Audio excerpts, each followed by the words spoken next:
For 30 years, I scrubbed floors on my knees while watching my siblings open Christmas presents I wasn't allowed to touch. Every December 25th was the same ritual. Vernon and Patricia Rayfield would sit in their matching recliners, coffee in hand, smiling as Colton and Bridget tore through wrapping paper like wild animals. Me? I sat on the floor by the kitchen doorway, close enough to watch but far enough to know my place. "Dennis, those dishes won't wash themselves," Patricia would say, not even looking at me. "Christmas or not, work doesn't stop." I thought I was adopted. That's what they told me. That's what I believed. The unwanted baby their church guilt-tripped them into taking in. The mouth to feed who needed to earn every bite. For 3 decades I believed this was just my lot in life. Some kids get loving families, some kids get the Rayfields. But at Vernon's funeral, while I stood in the back row like the family shame I'd always been, a stranger in an expensive charcoal suit walked up to me. He was trembling, holding old documents against his chest like they were made of gold. He looked at me the way you'd look at a ghost, someone you'd given up on ever seeing again. "Dennis Rayfield?" he asked, though it sounded like he already knew the answer. "Yeah, that's me." He shook his head slowly, deliberately. "No. Your name is Christopher Thorne." The words hit me like ice water. This man, this complete stranger, stood there in a funeral home telling me my entire identity was a lie. But he wasn't done. He pulled out a yellowed newspaper clipping from 1994, and there it was. My face, younger but unmistakably mine, staring back from a front-page story. "Missing heir to Thorne fortune, reward now $93 million." "You weren't adopted," the man said, his voice breaking. "You were stolen. Your real parents never stopped searching. Your mother is still alive, Christopher, and she spent every single day of the last 30 years praying you'd come home. My name is Christopher Thorne, though for 30 years I answered to Dennis Rayfield. I'm 35 years old, and until recently I managed a hardware store in rural Montana, living paycheck to paycheck in a 1-bedroom apartment above a diner. My story isn't about finding out I was secretly rich. It's about finding out that every single person who was supposed to protect me chose to destroy me instead. It's about discovering that love I thought I never deserved was actually searching for me all along." The man in the suit was Winston Aldrich, a private investigator who'd been looking for me since I was 7 years old. Vernon Rayfield wasn't my adoptive father. He was my kidnapper. Patricia Rayfield wasn't a cold adoptive mother. She was my prison guard. And Colton and Bridget, the golden children who got everything while I got nothing, they were the biological kids of the people who stole me from a park in Boston when I was 5 years old.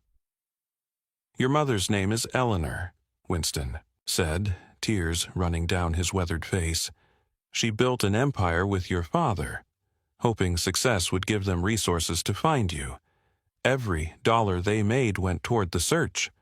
The FBI, private investigators, age progression specialists, even psychics when they got desperate. They never gave up, Christopher. Not once in 30 years. Vernon Rayfield was dead in a box 10 feet away from us, about to be buried with his secrets. But Patricia was alive, sitting in the front row in her black dress, playing the grieving widow. She'd made me call her Ma'am my entire life, never Mom. Now I knew why. Every time she looked at me, she saw the crime that could destroy her. I wasn't the unwanted adopted child. I was evidence. I was the proof of what happens when greed meets opportunity and conscience never shows up to the party. I was the boy whose real mother had been dying inside for 3 decades, whose father went to his grave with my baby picture in his wallet, whose inheritance sat in a trust fund growing larger every year I stayed missing. Winston handed me a photograph. It was recent, taken maybe a month ago. A woman in her 60s stood in front of a massive corporate building, and even from a distance, even through the grain of the photo, I could see she had my eyes. The same green that made the Rayfields always comment how I looked nothing like them. Because I didn't look like them. I looked like Eleanor Thorne, my mother, who, according to Winston, had attempted suicide twice in the years since I vanished, saved only by the hope that somewhere, somehow, I might still be breathing. "She needs to know you're alive," Winston said urgently. "She's hanging on by a thread, Christopher. The doctors say hope is the only thing keeping her heart beating. Will you come with me? Will you come home?" Home. The word meant nothing to me. Home was the barn where I slept some nights when Vernon was drunk and dangerous. Home was the apartment with the broken heater and the cockroaches I couldn't afford to exterminate. Home was anywhere the Rayfields weren't. But now this stranger was telling me home was a mansion in Boston, a mother who never gave up, and a fortune that had my name on it since birth. The funeral attendees were starting to file out. Patricia walked past us, and for just a second our eyes met. In 30 years, it was the first time she'd ever really looked at me. Not through me, not over me, but at me. And in that split second I saw recognition. I saw fear. I saw guilt so heavy it should have crushed her. She knew who I really was. She'd always known. Growing up in the Rayfield household in rural Montana meant understanding your place from day one. Vernon Rayfield ran a successful cattle ranch spanning 300 acres of prime grazing land, and Patricia managed the books with an iron grip on every penny that came through their accounts. They were respected in our small town of Copper Ridge, population 2,147. Vernon served on the church board. Patricia organized the annual Harvest Festival. Everyone thought they were good, God-fearing people who'd taken in an unwanted child out of Christian charity. The story they told everyone was simple and noble. They'd found me on their doorstep one winter morning in 1994, barely 5 years old, with nothing but the clothes on my back and a note that said, "Please take care of him. I can't anymore." No signature, no explanation, just abandonment wrapped in desperation. The sheriff, Patricia's cousin, had supposedly tried to find my biological parents but came up empty. So the Rayfields, already blessed with 2 children of their own, opened their home to me. "We didn't have to keep you," Vernon reminded me every time I asked for something. "Christian duty only goes so far, boy." Their house was beautiful. A sprawling ranch-style home with 5 bedrooms, though I slept in what used to be a storage room off the garage. It had a single window that faced the tool shed, no closet, and in winter the temperature dropped so low I could see my breath. Meanwhile, Colton's room had its own bathroom and a flat-screen TV he got for his 13th birthday. Bridget's room looked like something from a magazine, all pink and white with a canopy bed that cost more than I'd make in 3 months at my current job. Breakfast in the Rayfield house followed a strict hierarchy. Vernon got his eggs over easy with thick-cut bacon. Patricia took her coffee black with whole wheat toast. Colton and Bridget got whatever they wanted. Usually sugary cereal or pancakes Patricia would make fresh. I got what was left, if there was anything left. Most mornings I made do with stale bread and peanut butter I'd hide in my room for exactly such occasions. Dennis needs to learn that nothing in life is free, Patricia would tell her church friends when they'd comment on how thin I looked. "We're teaching him work ethic. It'll serve him better than handouts." My chores started at 4:30 a.m., feed the chickens, milk the cows, muck out the horse stalls, all before school, where I'd arrive exhausted and smelling faintly of manure, no matter how hard I scrubbed. Colton would pass me in the halls without acknowledgement, surrounded by his football teammates. Bridget would actively step away if I got too close, telling her friends I was just the help who lives with us. After school, when other kids had sports practice or hung out at the diner, I had more work. Mending fences, hauling feed, fixing whatever machinery Vernon had deliberately let break so I'd have something to occupy my time. He taught me to repair engines not out of fatherly guidance, but because he needed free labor. By the time I was 12, I could rebuild a tractor engine. By 15, I was doing all the maintenance on every vehicle they owned while Colton couldn't even change a tire. "You're lucky we feed you," Vernon said one night when I asked why I couldn't join the family for Thanksgiving dinner at the main table. "Your own mother didn't want you." What makes you think you deserve to sit with real family? The cruelty was calculated. Patricia kept exactly one photo of me in the house, taken when I was about 7. In it, I stood apart from the family, off to the side like an afterthought. She'd show it to visitors as proof of their charity. "We treat him like one of our own," she'd lie while I served lemonade to her book club, invisible as furniture. School was my only escape. Teachers liked me because I worked hard, studied harder. Mrs. Henderson, my 8th grade English teacher, once pulled me aside. "Dennis, you're bright enough for college. Have you thought about your future?" "Kids like me don't go to college," I'd told her, repeating what Vernon had drilled into my head. She'd looked at me strangely then, like she wanted to say something but couldn't find the words. Years later, I wondered if she suspected something was wrong. But in small towns, you don't question families like the Rayfields. You don't rock boats that have been floating steady for generations. The difference between me and the Rayfield children was most obvious at Christmas. They got laptops, cars, vacation trips. I got work boots and maybe a used winter coat from Goodwill. But what hurt more than the gifts was the pretense. Patricia would hand me my single-wrapped present with a smile for the church friends they'd invited over, then turn cold the moment the guests left. By 18, I'd saved every penny Vernon grudgingly paid me for what he called extra work, though it was all extra since regular work was just expected. $2,000 hidden in a coffee can got me a security deposit on a cramped apartment above Hazel's Diner in town. The day I moved out, Patricia's only words were, "Don't expect to come crawling back when you fail." But I didn't fail. I got a job at Brennan's Hardware, where Sherman Brennan treated me with more kindness in one day than the Rayfields had shown in 18 years. "You're a good worker, Dennis," he'd say. "Reliable, honest. That's rare these days." I built a life from nothing because I thought nothing was all I deserved. Every night in that tiny apartment, I'd wonder about my birth mother. What kind of woman abandons her child on a doorstep in winter? What was so wrong with me that even she couldn't love me? These questions haunted me for 30 years, poison the Rayfields had poured into my soul one drop at a time. Except none of it was true.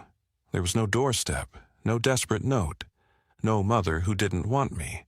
Just Vernon and Patricia Rayfield, 2 criminals who stole a child and raised him as slave labor while collecting sympathy from their community for their Christian charity. They built their reputation on my suffering, their prosperity on my stolen life. Vernon's death came suddenly on a Tuesday morning in September. Massive heart attack while branding cattle, dead before he hit the ground. The whole town turned out for the funeral, packing the First Baptist Church to capacity. I stood in the back row, uninvited to sit with the family despite 30 years under their roof. "This section is for blood relatives, Dennis," Patricia had said that morning, her voice sharp as winter wind. "You understand." I understood perfectly. Even in death, Vernon commanded the narrative. The pastor called him a pillar of the community, a devoted father, a Christian example of generosity. He and Patricia opened their home to a child in need, Reverend Morrison announced, gesturing vaguely in my direction. That takes a special kind of heart. The congregation murmured their amens while I fought the urge to vomit. Special kind of heart. If they only knew how that heart delighted in cruelty, how it calculated exactly how much food I could survive on, how it never once showed me an ounce of genuine affection. That's when I noticed the stranger. He stood out like a diamond in a coal mine, wearing a charcoal suit that probably cost more than I made in 6 months. While everyone else focused on the service, he kept staring at me, pulling out his phone to check something, then staring again. His hands trembled as he held what looked like old documents against his chest. After the service, the crowd moved toward the cemetery. Patricia walked past me, flanked by Colton and Bridget, all 3 dressed in expensive black clothes that screamed inheritance money was already being spent. The stranger hung back, waiting until most people had left. Dennis Rayfield? His voice shook like a man about to deliver news that would change everything. "Yeah, that's me." He stepped closer, and I could see sweat on his forehead despite the cool September air. "No, it's not. Your name is Christopher Thorne. I'm Winston Aldrich, a private investigator. I've been searching for you for 28 years. The words hit like physical blows. My chest tightened. The church suddenly felt too small, too hot. "You're mistaken. I'm adopted, but my name has always been Dennis. You weren't adopted." Winston pulled out a leather folder with shaking hands. "You were taken. Kidnapped from a park in Boston when you were 5 years old. Your parents, your real parents, are Eleanor and James Thorne. They own Thorne Industries. They never stopped searching." He spread newspaper clippings on the pew between us. The first headline screamed, "5-year-old heir vanishes from Beacon Hill Park." Below was a photo that stopped my breath. It was me, younger but unmistakably me, wearing clothes I recognized from hazy dreams I'd dismissed as imagination. Another clipping from 5 years ago. "Thorne family increases reward to $93 million for information on missing son." "This is insane," I managed to say, though my throat felt lined with sandpaper. "The Rayfields found me on their doorstep. There was a note. The sheriff investigated." Winston's face darkened. "The sheriff was Patricia's cousin, right? Robert Henley? He died 10 years ago, but we found his widow. She confirmed he helped cover it up, falsified the reports, created the adoption papers." My legs threatened to give out. I sat hard on the pew, my mind racing through 30 years of memories, reframing everything. Every cruel word, every withheld meal, every reminder that I wasn't real family suddenly made horrifying sense. "Vernon Rayfield worked as a contractor in Boston 30 years ago," Winston continued, his voice steady but urgent. "He was part of the crew renovating the playground at Beacon Hill Park, the same park you disappeared from. The week you vanished, Vernon suddenly quit his job, told his boss there was a family emergency back in Montana. He bought the ranch with cash 2 months later. $90,000 in cash, Dennis. Where does an unemployed contractor get $90,000 in cash in 1994? The room spun. Through the window I could see the funeral procession heading to the cemetery. Patricia in her widow's veil, playing the grieving wife while her husband's victim sat in the church he'd fooled for 3 decades. "Your mother is alive," Winston said softly. "Eleanor Thorne. She's barely holding on. The doctors say hope is the only thing keeping her going. She's been in and out of hospitals, panic attacks, depression, 2 suicide attempts. Your father, James, died 3 years ago. His last words to me were to never stop looking for you." Winston pulled out another photo, this one recent.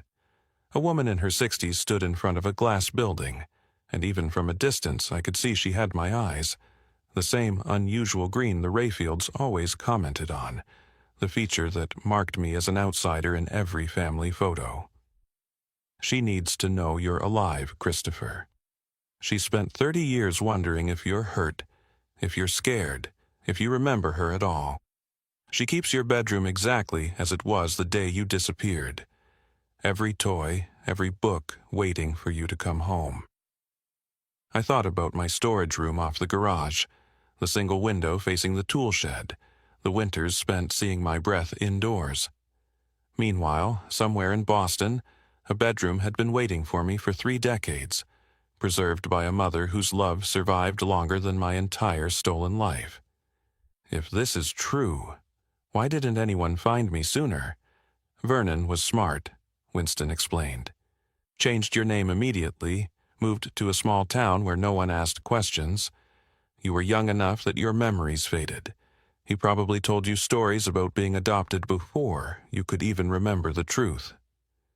We tracked thousands of adopted children over the years, but the Rayfields' paperwork looked legitimate on the surface. It wasn't until Robert Henley's widow contacted us last month that we finally had a real lead." Patricia appeared in the church doorway, looking for stragglers. Our eyes met across the sanctuary. For the first time in my life, I saw fear flicker across her face. She knew exactly who Winston was. She knew why he was here. And she knew her 30-year performance as a charitable Christian woman was about to end. "We need proof," I told Winston, though my heart already knew the truth. "DNA proof." "Already arranged," he said. "But Christopher, we need to move carefully. Patricia is dangerous. If she realizes we know, she might run or destroy evidence. There are legal implications here that go beyond just kidnapping." I couldn't sleep that night. Winston had given me a burner phone and told me to act normal until the DNA test results came back. "Don't confront Patricia," he'd warned. "Don't change your routine. We need solid evidence before we move." But how do you act normal when your entire life has been revealed as a lie? I lay in my apartment above Hazel's diner, staring at the water-stained ceiling, replaying 30 years of memories with new understanding. The way Vernon always paid me in cash for ranch work, never a check. The way Patricia burned all the old documents in a bonfire when I was 10, claiming they were decluttering. The way they never let me get a passport when the school offered a trip to Canada. At 5 a.m., I gave up on sleep and went to work early. Sherman Brennan was already there, inventory clipboard in hand. "You look like hell, son," he said, studying my face. "Everything all right?" "Vernon's funeral was yesterday," I said, which was true, but not the truth. Sherman nodded slowly. "Can't say I'll miss him. Man never had a kind word for you in all the years I knew him. You're better off without that family, Dennis." If only he knew I'd never had a family at all. Winston called that afternoon while I was stocking paint cans. "Can you meet me at the Riverside Motel tonight? Room 12. We need to collect the DNA sample and discuss next steps." The motel was 20 miles outside town, chosen specifically so no one from Copper Ridge would see us. Winston had set up a mobile command center in his room, complete with laptops, files, and boxes of documents dating back 3 decades. "Your case never went cold for the FBI," he explained while swabbing my cheek for DNA. "Every year on your birthday, your mother would call them, begging for updates. She hired me 15 years ago when the FBI essentially gave up. I've been following leads ever since." He showed me more photos. Christopher Thorne's 5th birthday party, 2 weeks before the kidnapping. I was opening presents surrounded by other children, my parents crouched beside me, their faces glowing with joy. There was a video too, though Winston warned me before playing it. "This might be hard to watch." My mother's voice filled the room. "Christopher, tell Daddy what you want to be when you grow up." The little boy on screen, the boy who was me, jumped up and down. "A superhero, I save people." My throat closed. Somewhere in my mind, that memory existed, buried under 30 years of Vernon telling me I was worthless. "The DNA results will take 3 days," Winston said. "In the meantime, I need you to think. Do you remember anything from before? Even fragments could help build the case." I closed my eyes. Red rain boots. I remember red rain boots that I loved. And a woman singing something about mockingbirds. Winston's eyes lit up. He pulled out his phone and scrolled through photos. These boots. The picture showed the same red boots I'd dreamed about for 30 years. They were sitting in an evidence bag labeled Christopher Thorne, items worn, day of disappearance. "Your mother sang you that song every night," he said softly. "Mockingbird. She mentioned it in every interview she gave, hoping it might trigger your memory if you heard it." The next 3 days passed in surreal slow motion.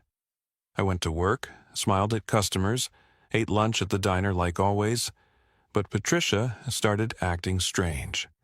She came into the hardware store twice, something she'd never done in the 5 years I'd worked there. "Dennis," she said during her second visit, "I've been thinking. With Vernon gone, perhaps it's time we acted more like a proper family. Would you come to dinner Sunday?" In 30 years, she'd never once invited me to Sunday dinner. I'm busy, I said, turning back to my work. Her voice turned cold.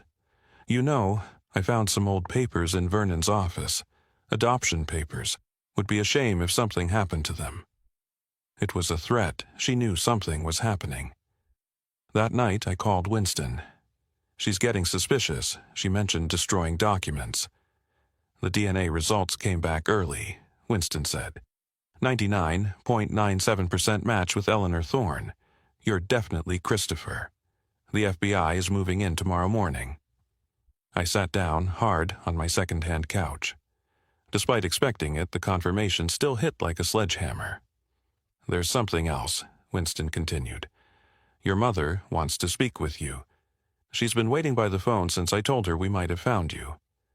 Are you ready for that? Was I ready to speak to a stranger who was my mother?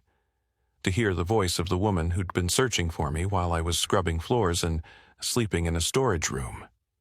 Put her on, I said. The voice that came through the phone was soft, broken, hopeful.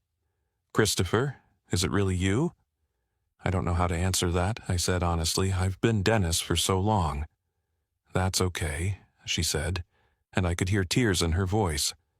You can be whoever you need to be. I just need to know you're safe. Are you safe? Safe. Such a simple word that I'd never really understood. I am now. The FBI says I can't see you until after tomorrow. But Christopher, I need you to know something.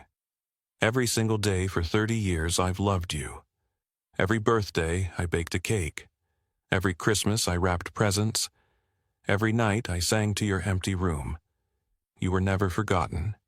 You were never replaced. You were always my baby boy. I broke then, 30 years of suppressed emotion flooding out. This stranger loved me more than the people who'd raised me ever had. This woman I couldn't remember had never stopped fighting for me, while the people I called family had never fought for me at all. The FBI arrived at dawn, 6 black SUVs rolling into Copper Ridge like an invading army. I watched from my apartment window as they surrounded the Rayfield Ranch. Patricia was in her kitchen making coffee when they knocked, probably planning another day of playing the grieving widow. Within minutes, she was in handcuffs. Winston picked me up an hour later. She's not talking yet, but she will. The evidence is overwhelming. At the sheriff's station, now swarming with federal agents, I stood behind one-way glass watching Patricia in the interrogation room. She looked smaller without her church dress and perfect posture. Just a 70-year-old woman facing the consequences of 3 decades of lies. The FBI agent, a woman named Agent Chen, laid out the evidence methodically. DNA results.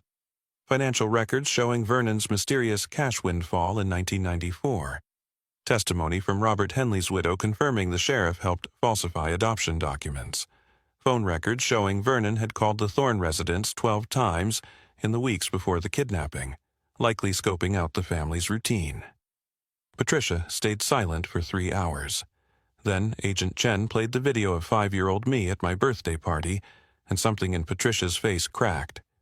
Turn it off, she whispered. That's Christopher Thorne, Agent Chen said. The boy you've been calling Dennis for 30 years, the boy whose parents you destroyed. Patricia's hand shook.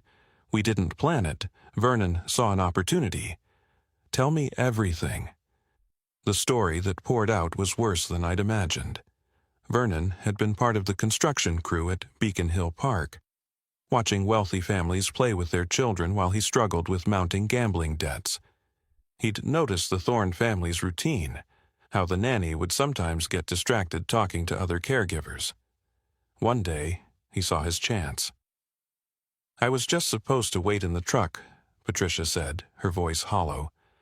Vernon grabbed the boy while the nanny was turned away. It happened in seconds. We were going to ask for ransom, just enough to cover Vernon's debts and start fresh. But then the news exploded, the reward, the FBI everywhere. We couldn't return him without getting caught.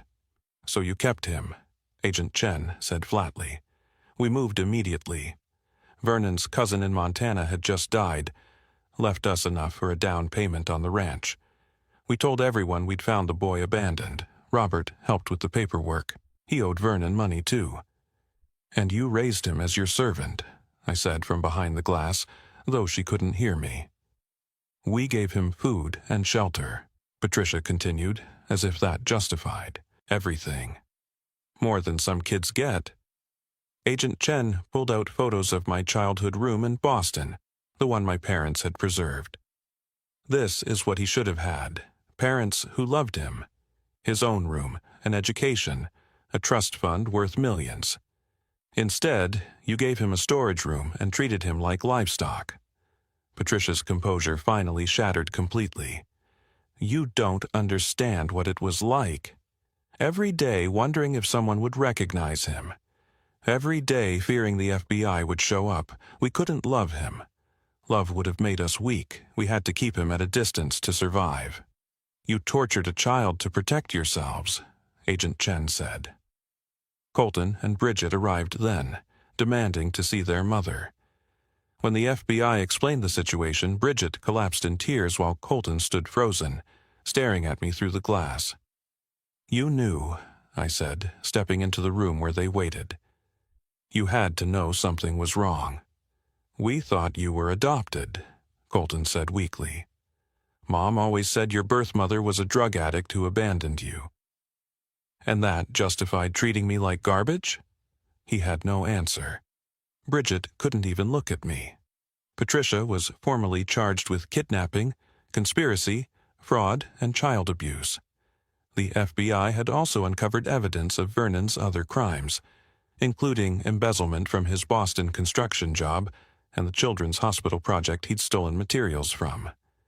The ranch, bought with stolen money, would be seized. That afternoon, Winston drove me to the airport. Your mother's flying in. She couldn't wait another day. The private jet landed at the small regional airport just after sunset. I stood on the tarmac, my hands shaking, watching the door open. Eleanor Thorne descended the stairs slowly, as if afraid I might disappear if she moved too quickly. She was smaller than I'd expected, frailer than her photos suggested, but her eyes, those green eyes that matched mine perfectly, were fierce with a love that had survived 30 years of hell. "Christopher," she said, reaching out tentatively. I nodded, unable to speak. She crossed the distance between us in 3 quick steps and pulled me into an embrace that felt like coming home to a place I'd never been. She smelled like expensive perfume and something else, something familiar that tugged at memories I'd thought were dreams. "My baby," she sobbed into my chest. "My beautiful boy. I'm so sorry. I'm so sorry we couldn't find you sooner." "It's not your fault," I managed to say. She pulled back, studying my face with wonder. "You have your father's jawline, his hands, but those eyes are mine." She touched my face gently. "Do you remember anything at all?" "Red boots," I said, "and someone singing about mockingbirds." Her face crumpled. "You loved those boots. You wore them everywhere, even when it wasn't raining. And that song, I sang it every night, every single night, even after you were gone." She pulled out her phone and showed me a video from last week. It was her in what was clearly my childhood room, singing the Mockingbird song to an empty bed, the same red boots sitting on a shelf behind her. "I never stopped, Christopher. I never gave up hope that somewhere you were alive and you might remember money." Colton came to see me once before I left Montana. "I need you to know something," he said, standing awkwardly in my apartment. "When we were kids, I heard Mom and Dad arguing one night. Dad said something about if anyone finds out about the boy. Mom told him to never mention it again. I should have known. I should have said something. Why didn't you?" He looked at his feet. "Because life was easier with you taking all the hits. Every time Dad was angry at you, he wasn't angry at me. I let you suffer so I could have it easy. I'm sorry, Dennis. I mean, Christopher." It was the first time anyone in that family had ever apologized to me. Moving to Boston was like landing on another planet. Eleanor had maintained my childhood room for 30 years, But she didn't pressure me to stay in the family mansion. Instead, she helped me find my own apartment nearby while I adjusted to this new reality. The trust fund my father had left me had grown to over $40 million, separate from the company holdings. Numbers that felt imaginary to someone who'd survived on minimum wage. But money wasn't what healed me. It was Eleanor herself. She never pushed, never demanded I call her Mom, or pretend the 30 years hadn't happened. Instead, she simply showed up. Every morning, she'd text asking if I wanted coffee. Every evening, she'd check if I'd eaten dinner. Small, consistent acts of care that I'd never experienced before. "Your father would have loved to see the man you became," she told me one evening as we looked through photo albums. "You survived what would have broken most people. You stayed kind when they were cruel. You worked hard when you had every reason to give up. That's not despite what they did to you. That's who you are at your core." I started therapy twice a week with a specialist in recovered abduction cases. Dr. Martinez helped me understand that the Rayfields hadn't just stolen my childhood. They'd tried to steal my sense of self-worth. "They needed you to believe you were worthless," she explained. "If you believed you deserved better, you might have questioned the story. Your survival mechanism was to accept their version of reality. Now you get to write your own." Sherman Brennan called me last month. "Heard everything on the news. Hell of a thing, Christopher. You coming back to visit?" "Maybe someday," I told him. "Not yet." "Well, when you do, remember something. You were the best worker I ever had, and that had nothing to do with those monsters who raised you. That work ethic, that integrity, that came from inside you. Money doesn't change that. You earned every bit of good coming your way. Eleanor and I have dinner every Sunday now, not because we have to, but because we choose to. She tells me stories about my father, about the life they'd planned for me. I tell her about the man I became without them, the strength I found in the darkness. We're building something new from the ruins of what was stolen. The Thorne Industries board wanted me to take over immediately, but I'm taking business classes first. I want to earn it, I told Eleanor, not just inherit it. She smiled at that. "You're definitely your father's son." He said the same thing when his father offered him the company. The fortune, the company, the Boston Society life waiting for me, it all feels surreal. But the greatest gift isn't the money. It's knowing that while I was sleeping in a storage room, convinced I was unwanted, two people loved me desperately. While Patricia was telling me I was lucky to have scraps, my real parents were spending millions trying to find me. Eleanor donated the $93 million reward to the National Center for Missing and Exploited Children. "Other families are still searching," she said. "Maybe this helps them find what we found." Last week, I drove past the Rayfield Ranch. It's up for federal auction, weeds already taking over Patricia's perfect garden. The storage room where I spent 18 winters is visible from the road, that single window facing the tool shed. I don't hate that room anymore. A boy named Dennis survived in there, did his best with the lies he was given, and somehow kept his humanity intact despite everything they threw at him.